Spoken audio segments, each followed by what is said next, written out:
What up, though? Y'all know what this is. Respect the worst if you don't respect the best. Top tier podcast. I am Ledge. Let's get right off into this. This episode here, man, is going to be strictly for the women. You know what I mean? Female battle rap and nothing but it. So if you're not a fan of female battle rap, now's your time to leave. But I'm a fan of it. I think it's needed in the sport.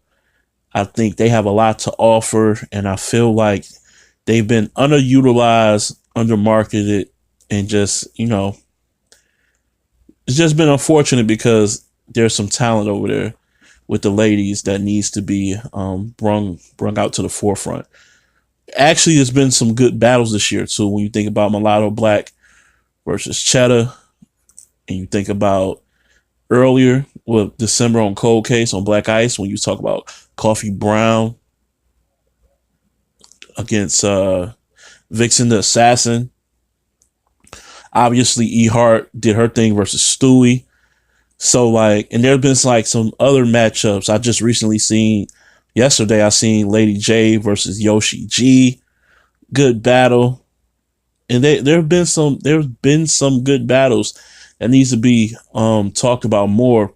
But I'm just talking about more on a larger scale in total as far as the state of women's battle rap. It's in a good place and what it needs. I remember when 40 was on Champion and they were kind of complaining about the lack of coverage that the media was giving them. And I really took it kind of like how Damn I'm Wild channel, that guy, he go by Fat Boy, which is, I'm a fat boy too. I'm a big fella too. So it's all love. So he was saying that they're only really talking about her and Debo. They're only talking about the mainstream people, because if you look at the mainstream media, because you look at guys like myself, like Damn I'm Wild, I even see Battle Truth talk about, Black Ice events when the women be involved sometimes.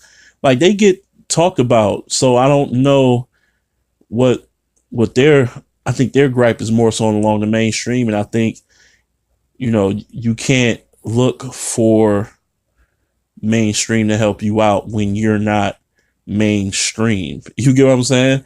That's why they're mainstream. They're the first to tell you certain things just not going to be on my radar. And I get that.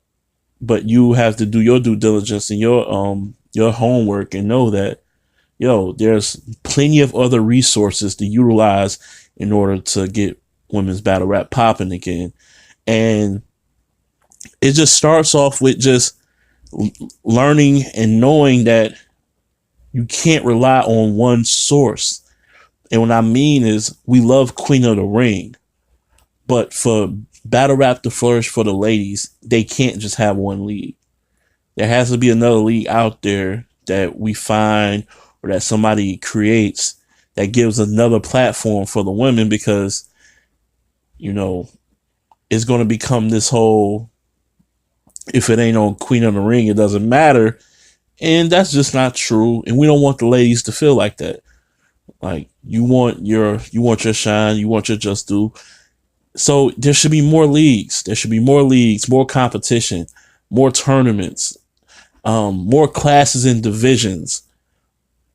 I remember talking to, I believe it was Damn I'm Wild again. I feel like we was talking a lot about women's battle rap on a thread. And we were just saying, and I was just saying that, yeah, you can't rely, just like these guys who are on band and trying to get on URL. You can't just rely on the URL to do all of this work that we want to happen for the men's side in battle rap. Same thing applies with the women. We can't just ship it all on Debo, Babs, and Vague and be like, yo, what's up with this? There is a lot of leagues out here that if they don't want to have their own league for women, they can at least have a division catered for the women where they should be on every card damn near and just punching it out. So that's one of the things I think that can improve and that should improve in order for women's battle rap to truly flourish. Also, scouting and development. Now, shout out to Debo. Debo was live, and I do like what he's doing now. He's trying to be more active on social media with the YouTube live streams. Now, I hope he just doesn't do this because he has a event coming up, which is Panic Room. Panic. So I hope he's just not doing that just, for the build up into that. And then he goes rogue again. Like, I hope he actually utilizes this tool and platform to get not only, us like hardcore fans who fuck with the ladies, like get us closer into the inner workings of what's going on, but bring the casual fans along as well.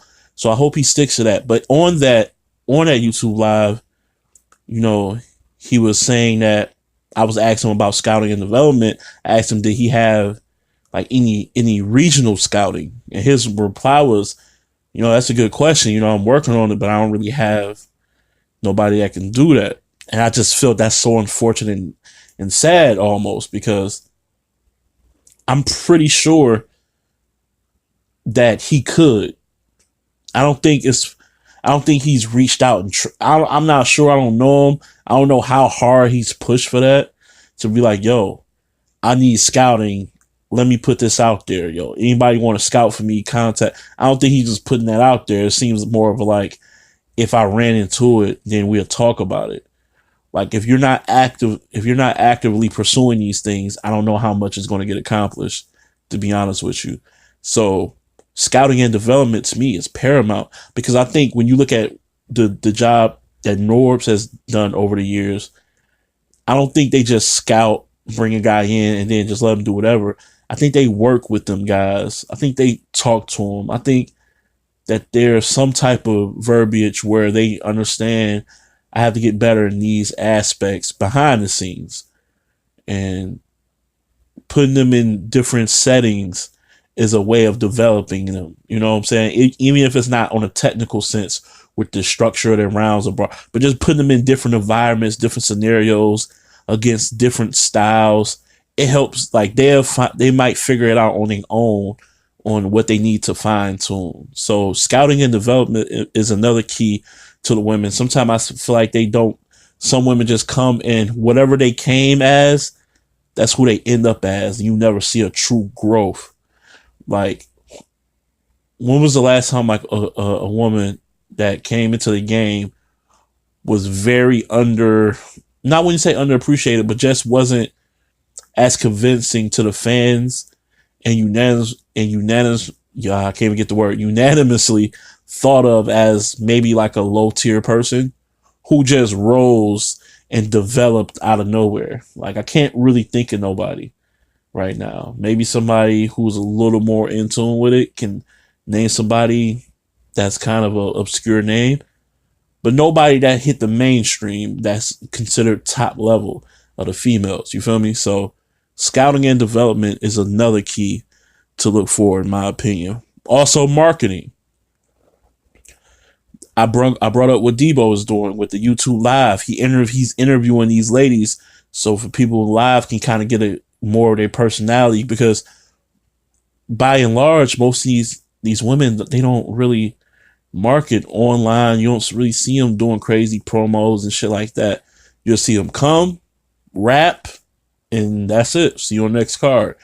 So like, he was talking to RX, and I had the pleasure to get a question off to her about her improvement. Like, what does she feel she has to do to improve, as far as a writer, performer, etc. And she said, yeah, I know performance has been a thing that people have talked about, need to really fine tune and work on and get better at.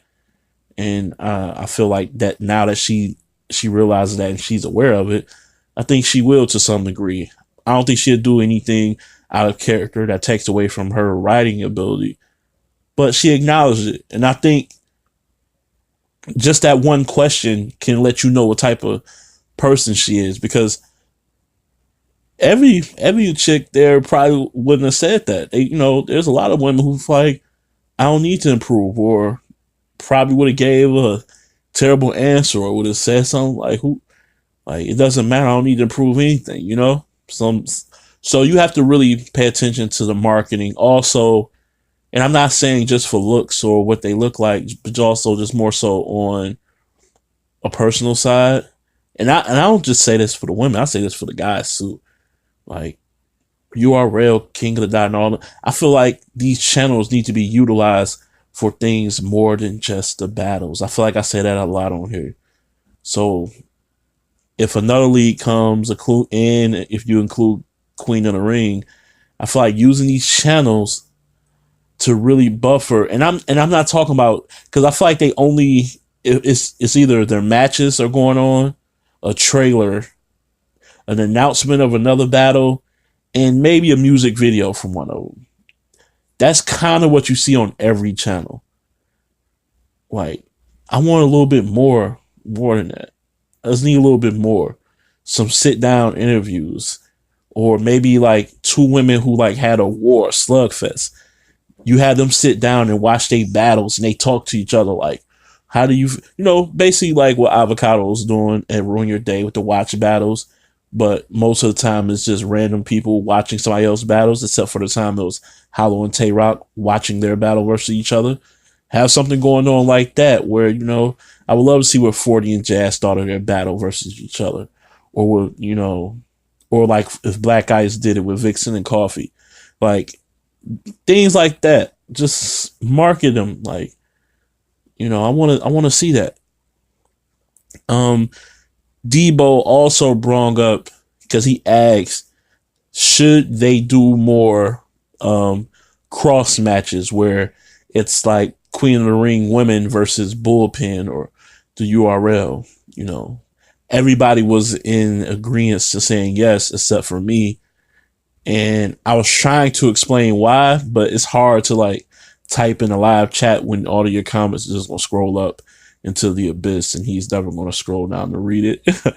But he's never going to scroll back up to read it. So if Debo's listening, Debo, the reason why I don't feel you guys need to do that anymore is because logically, I'm assuming that if you're going to partake in these matchups against their people, whether it's Bullpen, Black Ice, URL, King of the Dot, or whoever, you're going to go against some upper echelon quality, which means that you will use your upper echelon quality, which is the exact thing we don't need, because we know that these girls can spit. The whole point of, to me, isn't about whether you win the battles and matchups or not, because let's say if you get, I don't know, if it's Jazz, Shuni, Farah, and 40, and they actually like win by one battle or something, it doesn't do anything for those women. Like, those women are established. Like, it just means, wow, y'all caught the fellas on an off night. I think we're off of that whole, can the women hang with the fellas? Like, I don't think that's a big selling point anymore, in my opinion. So like, to me, it'll just be a wasted matchup. It'll be a waste of time, because you're not going to put, unless you're telling me you're going to bring some new faces to go against these dudes that are killers, then that'll be suicide, because the girls aren't just ready yet. I think you don't need the men to validate what the women are doing anymore. Like, I just don't. Like, that's why I'm kind of a little bit turned off that Suge is on the card against Shuni. Like, every time you guys have a nice card, it seems like a guy's involved. And it kind of takes away, because usually the guy's going to do something to like try to strip away the power of the event by saying this is a man's world, URL, we run this. And, the focus should just be on the women. So that's my thoughts on the matter. Like, if it's going to be women's battle rap being strong again, it should be on the strength of the women, not on the strength of the women with help from the fellas. Because the fellas, when they come up and was striving and was on the grind, they weren't looking for the women to help them out. And so the women they don't need the men at all. That's just my take on it. I think, if you look at battle rap as a whole, it's so much more inclusive now than back then. Back then, if you was a URL guy, you didn't mess with grind time that much.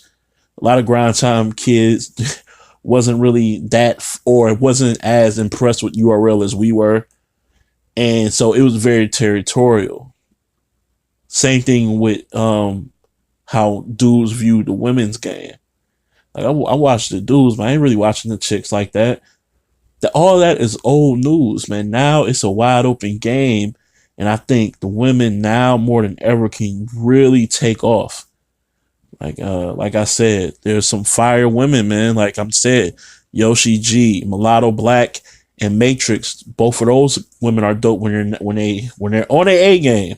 They got to stop with the slip ups and stumbles and chokes, but they're fire. Cheddar. There were some women on Bullpen like a year ago, like Cashflow, Rizzy, and somebody. I remember them. They were dope. Like I said, so you got RX's fire. I would like for her to be stronger vocally, but she's fire. Coffee got bars. Like there's women out here that are nice, really nice. Lady J, obviously, who just who battled Yoshi. Like they're out here. So yeah, it should be. I wouldn't say it should be easy. Look, in this game of battle rap, in the battle rap industry, this game is very, very much an evolving game where at the drop of a hat, the things can change on what people may want it, the demand, and all of those things come into play. So you never know. But I'm talking about as right now where it stands, battle rap as a whole is healthy. The women's battle rap is getting healthy, and it's time to take advantage of that. I would love to see more platforms for the women. I would love to see more marketing, more scouting and development for the women, and more cards built around the women and only the women. So I was just, I guess it's just episode just saluting and empowering for the women because I fuck with what they're doing. I hope more media covers them. Like, don't get it wrong. I agree that more media should be, but guys, like, hey, hello, I'm over here. I've been talking about you guys on a couple of episodes now, so, I'm sorry. I'm not, my views ain't high right now, but, I'm trying my best to get y'all a buzz going and help put more eyes and attention over there. So hope everyone enjoyed. Didn't mean to really get this long and talk about this shit ad nauseum, but y'all know I am when I'm passionate. So I appreciate everybody for listening. Follow me on the socials on Twitter at Podtier, PODTIER. That's PODTIER. That's for people that's listening on various streaming services. If you are watching and listening on YouTube, all these my socials will be in the description box. And yeah, peace and blessings. And with that being said, keep it battle rap. Love. Yo, want to talk to you real fast about Anchor, all right? Anchor is a one-stop shop for recording, hosting, and distributing your podcast. Best of all, it's 100% free and ridiculously easy to use. And now Anchor can match you with great sponsors too, so you can get paid to podcast. That's pretty dope, right? All you have to do is go to anchor.fm/start. Once again, that is anchor.fm/start. You'll get acclimated. Look, man, on here, there's podcasts for literally everything. Food, movies, entertainment, health, fitness, you name it, they got it. So why don't you come on in, grab a seat, and start podcasting soon.